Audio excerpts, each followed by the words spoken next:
Hello. ଆଜି ମୁଁ ଦେଖାଉଛି ଆମ୍ବ କେମିତି ଫଳିଛି ଦେଖନ୍ତୁ।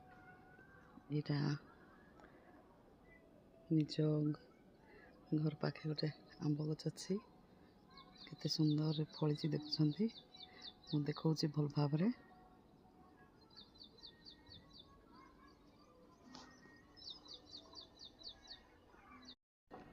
ହ୍ୟାଲୋ।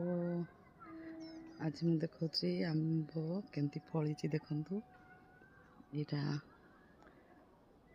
ନିଜ ଘର ପାଖେ ଗୋଟେ ଆମ୍ବ ଗଛ ଅଛି, କେତେ ସୁନ୍ଦରରେ ଫଳିଛି ଦେଖୁଛନ୍ତି। ମୁଁ ଦେଖାଉଛି ଭଲ ଭାବରେ।